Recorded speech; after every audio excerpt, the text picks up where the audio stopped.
Very good evening to all our viewers and welcome to this week's edition of The Agenda. My name is Toiwanje Bella, your host. Tonight on the show we are privileged to have the leader of the Landless People's Movement, Bernadus Swartbooi, as well as former Swapo think tank member, Dr. Ben Mulongeni. We are here to just have a general conversation really on issues affecting our country, the political atmosphere, the economic atmosphere, and so forth. Gentlemen, what a pleasure to have both of you on the platform. Thank you very much for making time. Good evening, good evening. Yeah, wonderful. Thank you, Doctor. Yeah, wonderful. It's good to see a former Swapo think tank member near me. He's retired now. He's retired. Good to see Doctor after a long time. Former everything. Former everything. Yeah, absolutely. I think to kickstart the conversation, Mr. Swartbooi, let's start with the case that you have, you and others, the traditional authorities in particular, that are of the descendants of genocide, have launched or lodged rather in the courts. I know it's a matter that is before court and we can only say so much really, but maybe the principle of it. What is the idea there? What are you doing with what are you seeking? Look, matters of history must be carefully and sensitively handled, and our view is that our government has failed to recognize the nature of this matter in relation to how people perceive it in their lived experience and in their day-to-day experiences. And therefore, there was a fundamental need for people to sit down with the Germans directly. But it's also part, of course, of the international practice where the victim and the villain must sit down and talk about what happened with a view to iron out the issues. Now, in the instance of our government, the principles of inclusive approach to that matter have been ignored. And secondly, the Germans, in our view, have essentially been taking the lead in dictating the terms of the discussions. And then finally, the issue is one of quantum. In the matter that is before the court, which, as you correctly said, we are limited to speak, we are dealing with an actual joint declaration, not an obscurity, an actual joint declaration, which is the result of discussions between two governments. And we are saying this matter was not done properly and it must be set aside. Yeah, wonderful. Doctor, you are an observer of national affairs, and you know, when I'm sure you must have seen bits and pieces of what Honorable Swartbooi just said. What is your take? I've expressed myself on these issues, like on a number of issues. In particular, these issues also the genocide thing. I think we are doing a very big mistake by allowing a situation where it now looks like only some groups or certain groups are affected. It's also with regard to the issue of veterans. It looks like only certain people, veterans, are affected. I think the mature and statesmanship approach, as I said, we should have taken care of these things earlier on and putting them together, because those are issues that can cause problems in the society. Now, I don't want to see, okay, the Namas are fighting their cause, and then these other veterans also, whether they are not necessarily tribal, but it's a group, interest group, separate, so this cannot take us anywhere. We're supposed to put these things to rest and take care of the rest. So I have no problem really. I think the government could have put or brought everybody who's concerned together. Whatever we must find out, whatever is that not sufficient, what is not being done to make people happy, to include them, to think that, look, if you included us, we could have raised this issue, we could take this angle. Look, he's saying the Germans are dictating. I agree, until we're not going to be dictated by foreigners, those who have killed us. Now, I want to tell Comrade Swartbooi that it's not that the Namas were killed or Hereros were killed. Namibians were killed. You see, we allow such a situation where somebody in Kalongo does not feel that pain. Yeah. That's we must have a nationalistic, patriotic approach that every Namibian feel, because if you touch the Nama, you touch the Mbaja. If you touch the Mbaja, you touch the Herero. I mean, this how this how I feel it as a freedom fighter. Yeah. Yes. That narrative that Dr. Ben is speaking about the question of a sense of belonging, a sense of unity, is one area where our government long lost the plot.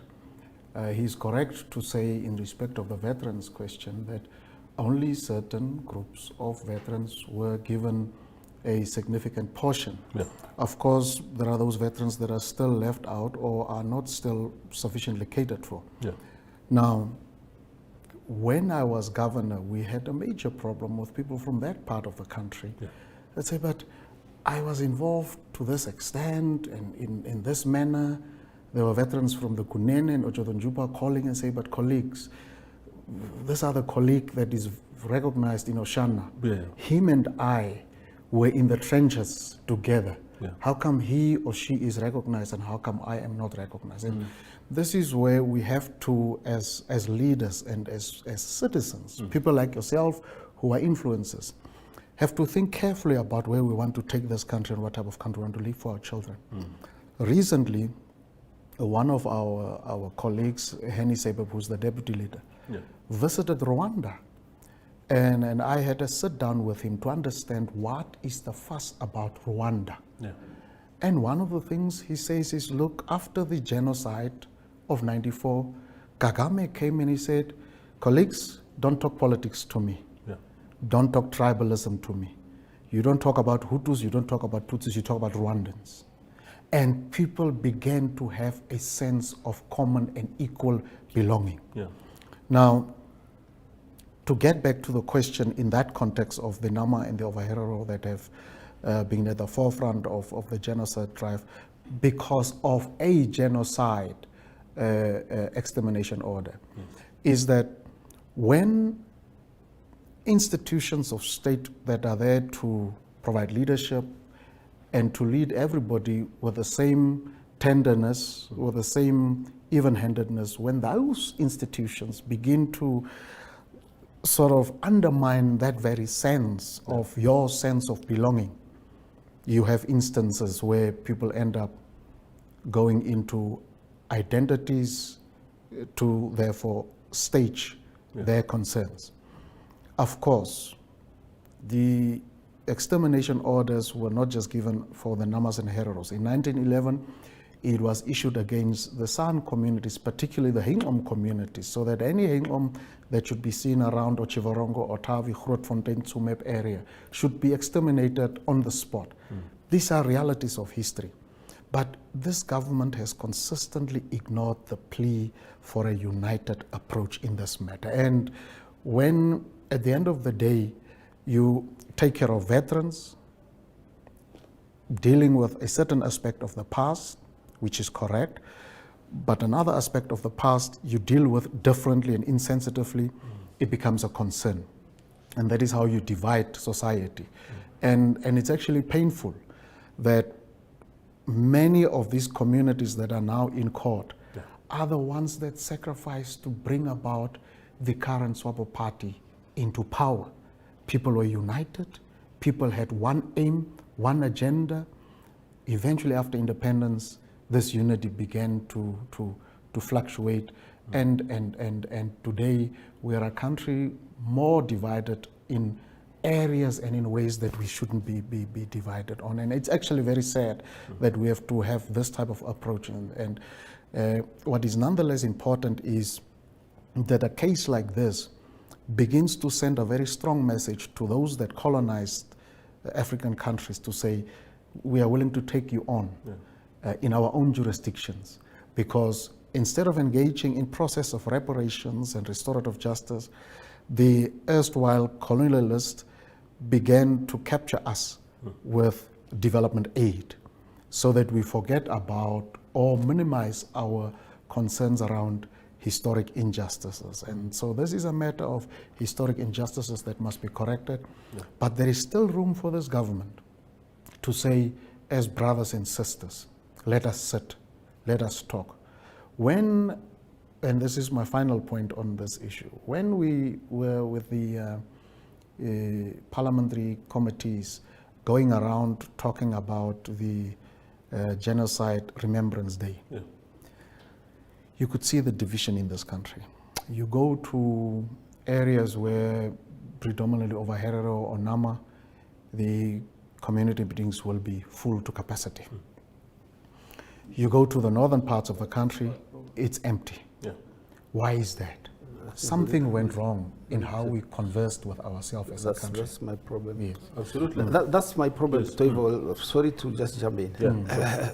Toivo, and everybody knows, when I joined Plan,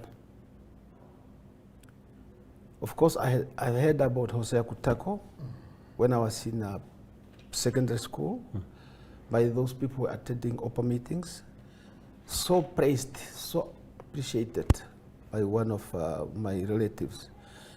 I had a picture, said, this is a big man. So, okay, it's Hosea Kutako, must respect him. He's the one who escorted Saint Samnioma to that nation. I said, oh. So this inspiration, I'm becoming aware of Namibianness. Now, when we joined Plan at the border, the first time we hear that we must follow the example of Hendrik Witbooi, Samuel Maharero, Jacob Morenga, Mandome Andimfayo, Ipumwe Shirongo, and the rest. And we are told by the commissar that the reason why Witbooi could not succeed with the GEM is because we were not fighting jointly together. We did not join forces, although they later returned. We were told that, you hear it, you heard it, our education is over that, because our people, chiefs, were not united, they were fighting separate. That's why now we are united in one front, which was Swapo. Now we can defeat the white people. If you say that, I believe that the James are even laughing, they are enjoying that. You are not united in demanding reparation. You cannot be, if you don't get united in demanding what's due to Namibians, of course some suffered more, but you must understand that if one suffer, we all suffer. Because the German don't think they only wanted to kill Namas. They want to kill every black person. If they didn't come to you, they were going to come anyway. If we get united and successfully get this one right, we'll also be united and address the children for liberation struggle. We get united and address all other things of the past. Now, it seems that you fight your cause. Yes, I repeat, you fight. There's sympathy. And that is only after independence. Something went wrong there. And we need leadership. Let me ask you this, Dr. Mulongeni. You see, I once wrote in my editorial in Namibian Sun that when our liberators set for the first time to draw up the calendar for Namibia, say for example, public holidays or commemorative days, in my view that genocide should have been top of that list, because there's no human tragedy that has occurred in this country that is bigger than that. To date, there's not, 33 years later, not a remembrance day. People are actually fighting, almost begging the state to say, how about this dark chapter of our history? Literally having to make submissions, when I thought that could have been an automatic, sensible thing to do. Do you think things like that actually are helping in any way to unite this country? Yes, actually you are not repeating what I'm saying, you are simply amplifying what I'm saying. Yes. That we must recognize, as we recognize the struggle, the resistance of Witbooi and Maharero Morenga, then you are lying to me. Then it's just demagogue. If you are saying, yes, this fought. Remember, I have come across in one chapter of Vladimir Ilyich Lenin, the liberation intellectual, where he said the Herero Nama uprising was one of the worst of the 19th century. Lenin himself was recognized as an author, as a philosopher after Karl Marx and Engels. He recognized that. And when we read that, when the white people were looking at him, he said, wow. So So in your country, you got resistance recognized by Lenin. Whether it is Lenin or Mao or whoever, it's recognized because it sends a message. It's recorded in history. What's wrong? In many countries, people got heroes, but they must be given recognition. There are days, you are right, to say, this is the days of the genocide, or the day of resistance. Give it recognition due. These are the days of Kasinga. It's there. It's in your history. Now, as long as we don't do that, we end up Swartbooi say, okay, Ben, go to your Kasinga stories. Then I say, okay, you go to your genocide. Yes. I just want to add to what Yes, please. Doctor is saying. You know, Yeah. when you read and look at the history of this continent, you see how ethnic politics has broken down societies.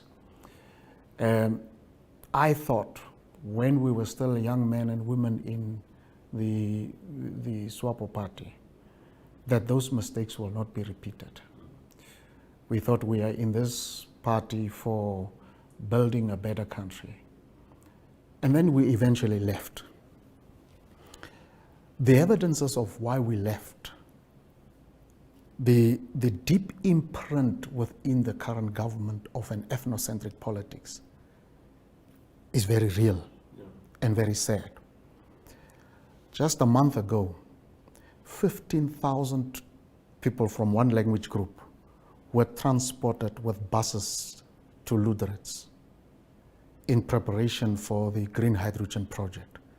And the community there is saying, but we are also living here in Area 7. We want those jobs. Why should people be brought from other regions and they are put first as priority to be employed?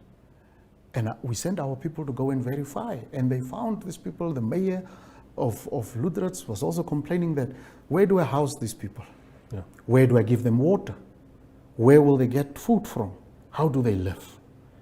But this is the type of politics that Dr. Ben is saying. You be concerned about your language group and your history. I will be concerned about my language group and my history. And that is very dangerous, because what do we leave for our children when we are no longer here? What is it that we leave for our children? To basically teach them to hate each other, or each one for himself? And then what?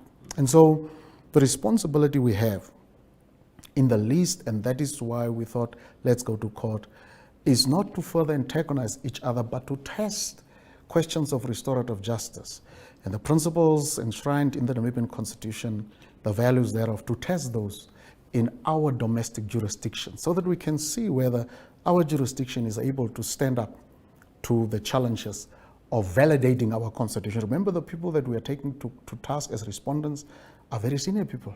It's the President, it's the Speaker, it's the Cabinet, it's the Attorney General. And these all office bearers will have to go and explain to the court why they took a number of decisions around the genocide question and what constitutional basis they had to approach matters of this historic and sensitive nature in the way we did. Dr. Ben is again correct. When we are divided as we are, the other people are laughing at us. They are saying these ones have not gotten the house to order. They are brothers and sisters, but at a rhetorical level, not at a practical level. And yet you will see European unity on some of these issues is very, very strong. They don't even want to talk about this issue, because if you talk about German colonialism to the French would say, we can't say much because we also colonized others. You talk to the United States about assistance, the United States will say, ish, we still have a history of the native Indians that we have not dealt with correctly. We don't have the moral high ground to talk about this issue. And so you can go to the British, you can go to the Spanish, you can go to the Portuguese or the Dutch. And so who are you left with? It is your own brethren. The men from Oshana, the men from Oshinena, the men from Tes, the men from Korechas, that must say, let's fight this thing together. And the wisdom of our traditional leaders that wrote and said, let's die fighting together, that wisdom still prevails today. Absolutely. We go for a quick break and then return for the second part of the show.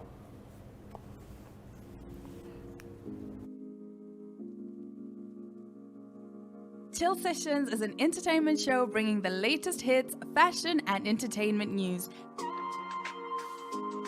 Chill aims at reaching all entertainers, youth, and artistic fans. Catch Chill on NTV, 1up2.com, the Namibian Sun, Chill, and Namibia Media Holdings platform. Chill focuses on countdown of the latest hits, fashion trends, celebrity interviews, and more. To share your music-related news, products, and services, contact Chill at synergy.com.na. Chill Sessions, bringing art and entertainment to the people.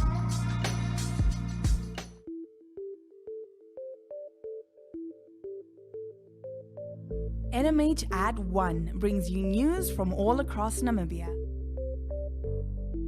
If you would like to feature your brand or campaign on this platform, contact NMH1 at synergy.com.na.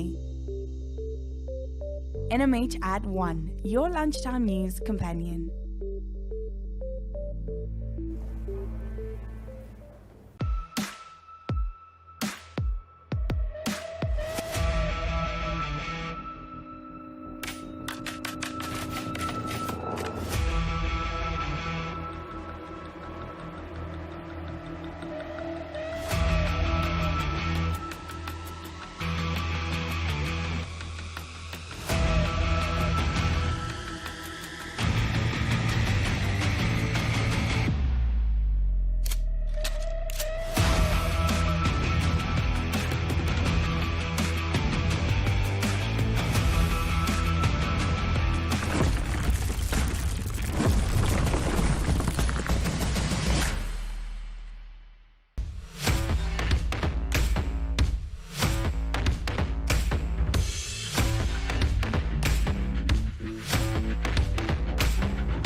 We continue with Dr. Ben Mulongeni and Honorable Swartbooi. Before the break, Doctor, you spoke about how heroes, the leaders of other tribes in our country, you spoke, was it Kapua? What is? It's not Kapua, it's Jose Kutako. Kutako, yes. Mm-hmm. That you know, people were speaking highly of these people, meaning that, you know, there was that sense of belonging, oneness as a country. And if you look at the liberation struggle itself, if you listen to those stories, you hear how comrades from different demographics of our country stood shoulder to shoulder to fight that common enemy.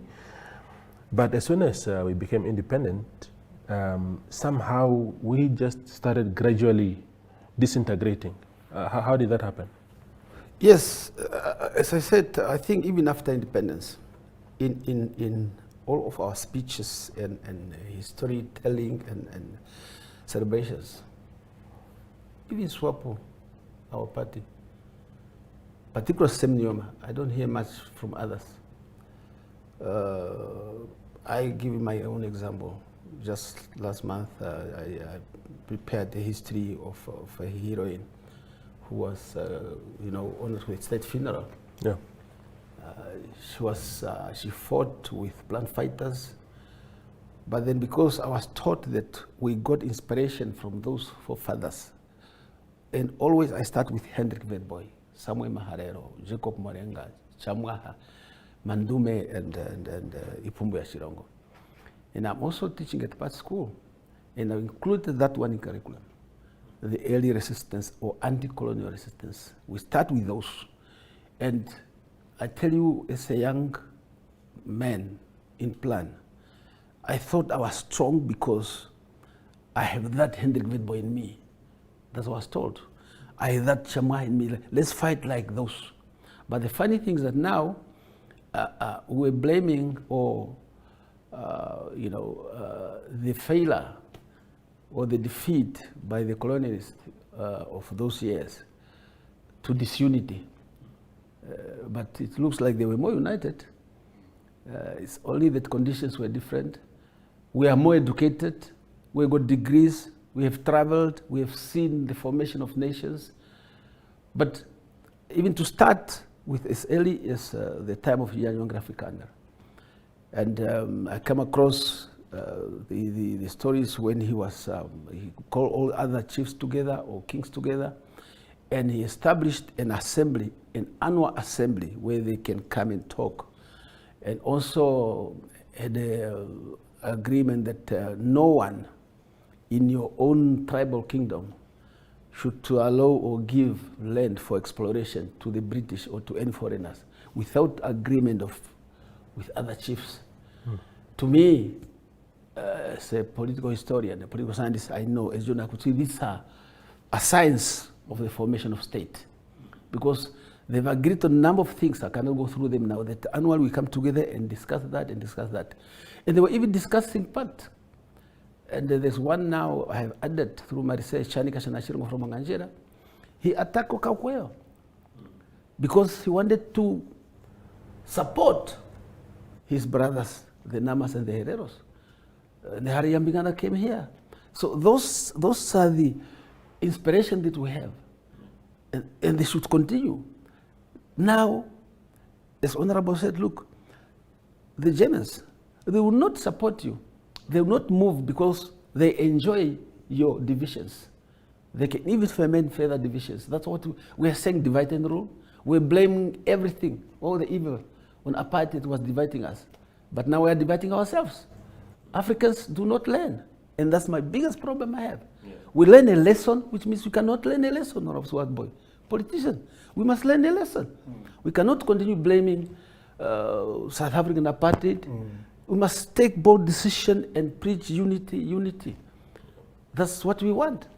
Your take, Clinton, again, you joined Swapo as a young man, and you served in the party structures at the highest level possible. And one day you just decided, no, this is no longer my home. What led to that bold, I mean, you had these nice government positions, governor, deputy minister, very revered in the structures of the party, and then you just, left. There were two major things that were very strong in my decision to leave, and it built up over a number of years. One was the extent to which corruption became normalized, and that particularly when I became deputy minister, the conversation in cabinet committees, when you have tea breaks and in engagements, where some ministers and some deputies would say the key thing is to make sure that your check account is as big as possible. And that therefore the service to the people was a secondary quest. The check account was the first quest.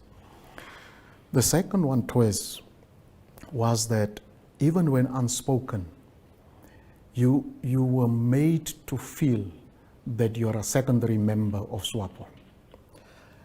The songs that were sung, part of it, of course, through the history of how Swapo started, first as an Ovambo People's Organization, OPC, later Swapo, which history you can't deny, which is a proud and gallant history itself, but that you then recognize that this party never really fundamentally transformed in its culture and in its acceptance of all of us as equal and core. There was just one song or two or three that would, for instance, be in Damaranama. There is no song that was in Afrikaans, for instance. very few in Oshiherero and so on. So you found yourself as a secondary member that knew that this chap comes from this Ovambo sub-clan. They are the majority. You better follow this chap because you come from a smaller ethnic group. And that grew to bother some of us because even your contributions, howsoever big and beautiful they were, if not supported by someone from the Ovambo descendancy, your ideas would not go through.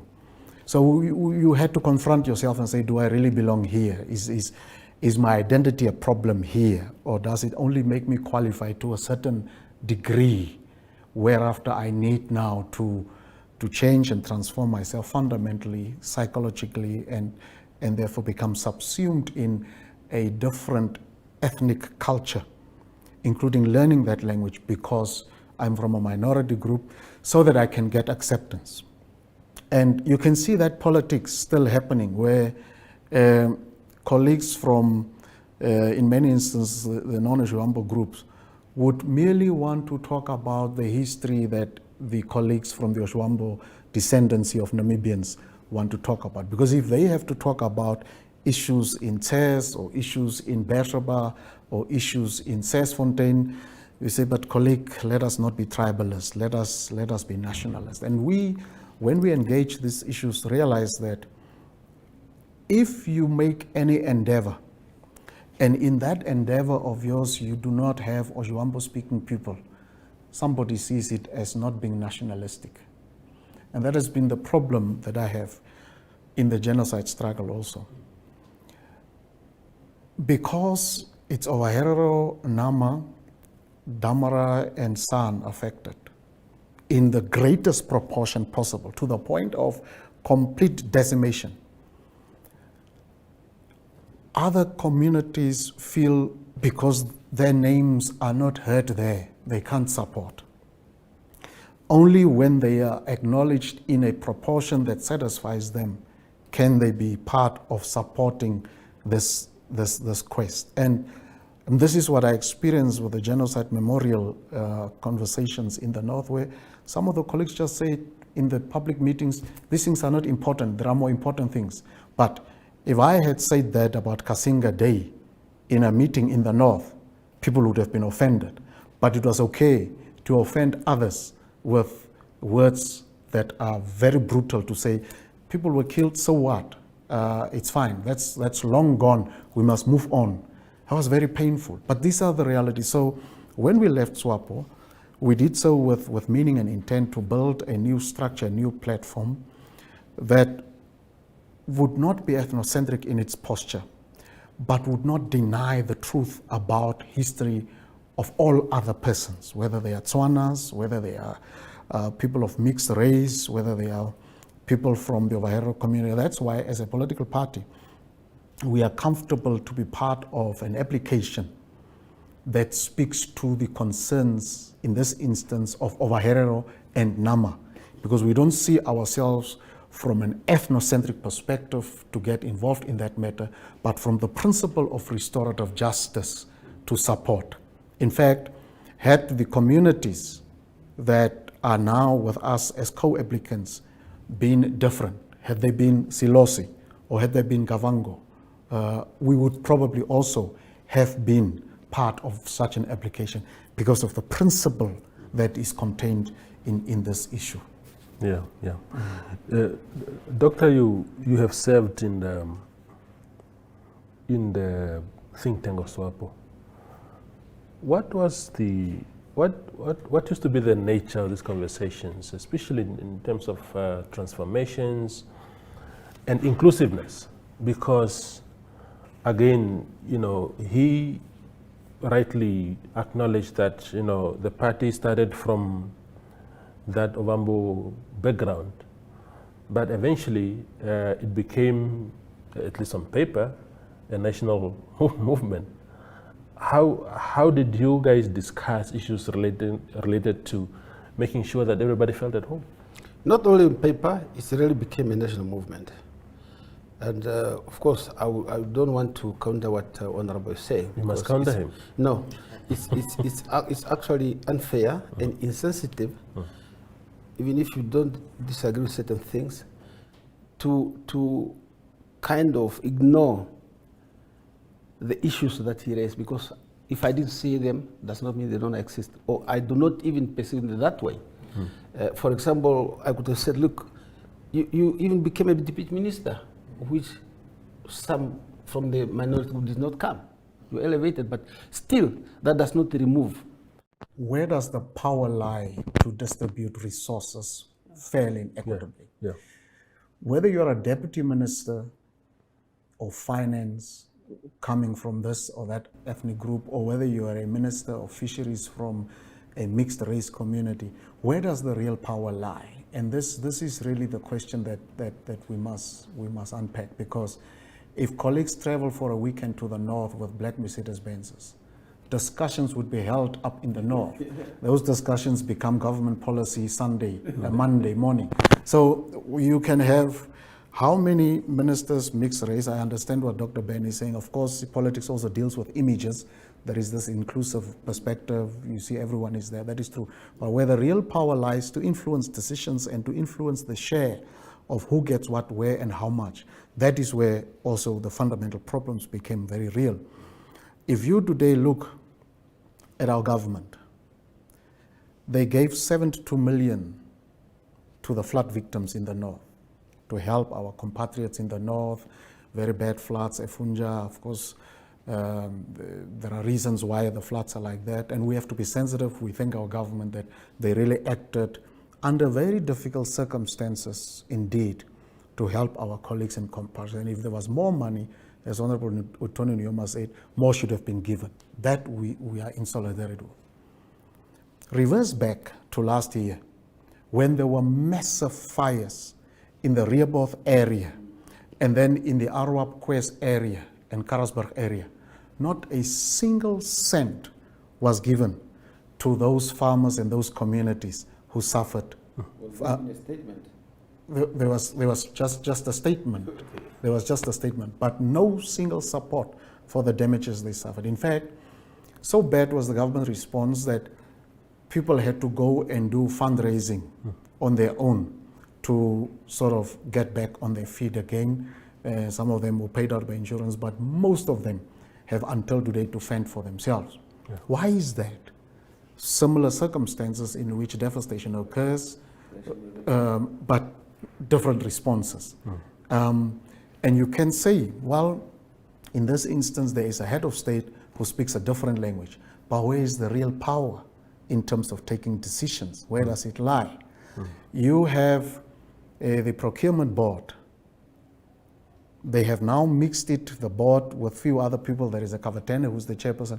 But who are the administrative people in charge of the procurement board who are not seen and who take the actual and real decisions? Where is the condemnation of the Windhoek campus of UNEM, taking one ethnic group in the medical school? Where is the shock, the awe, the condemnation to say, colleagues, this is not the type of country that we fought for. This is not the future we want to build, and so on. So some of these things you can say are mistakes, but when mistakes become so fundamental that they shape the common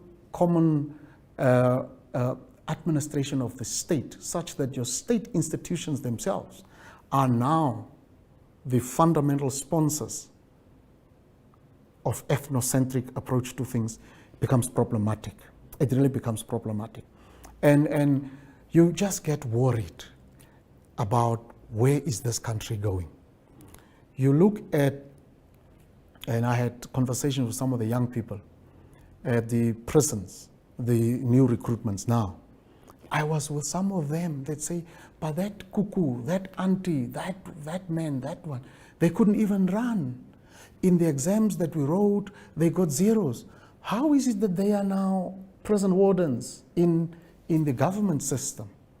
And you then begin to understand why I was shocked why in countries like Kenya, of because Somaliland has its own problems.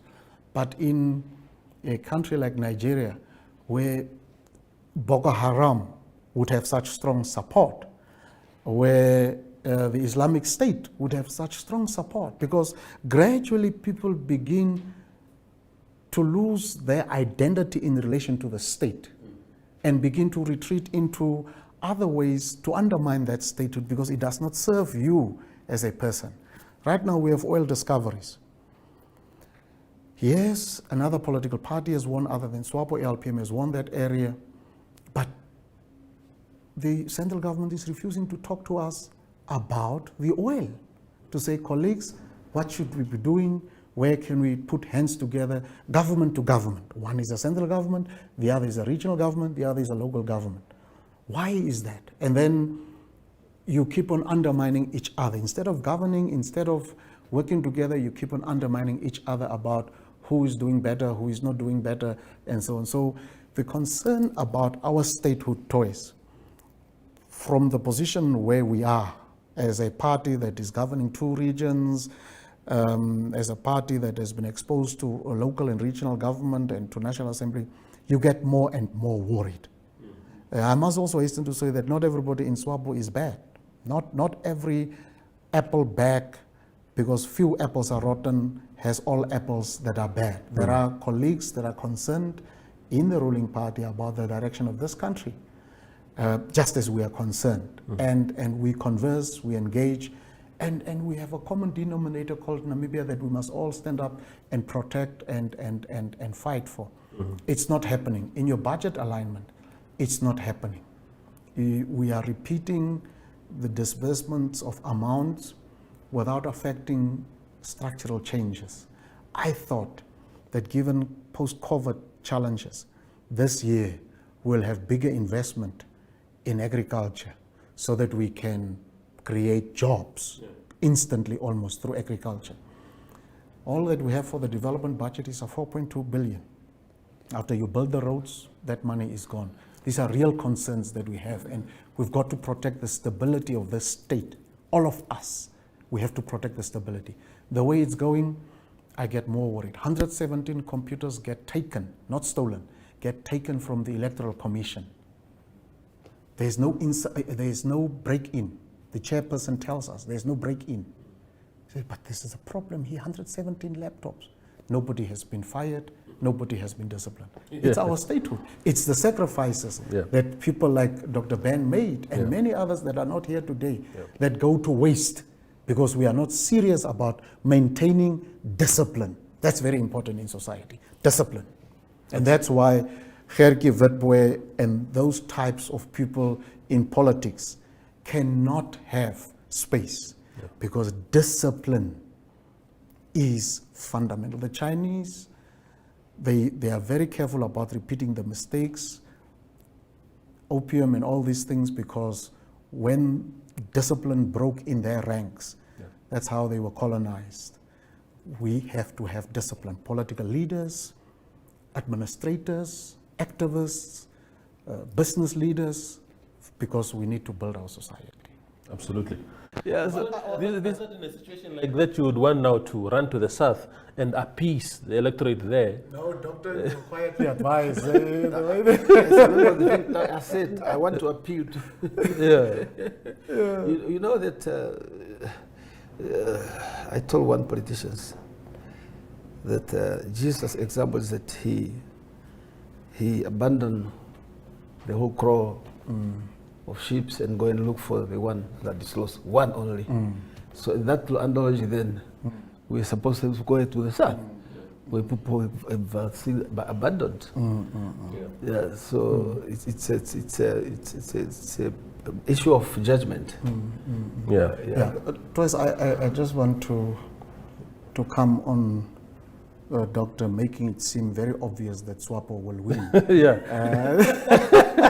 I understand he carries a membership card with the party school there, Swapo and so on. But, but from your statement, you are saying conclude for us. The flood was assisted. Therefore, no. From journalistic point. From a journalistic point of view, no. Yeah, in 1 minute. If you look at the last election, Swapo became a rural party. in terms of the local and regional council elections. And they performed very good with the EVMs. And they performed very poor with the worst type of system, the ballot paper. We are going to use the ballot paper. Swapo will maintain a majority of maybe 50 seats only if they manipulate the system. But their days, glory days, are far, far gone. I'm on the ground, I see it. The southern part that we have won used to be a stronghold of Swapo. No longer.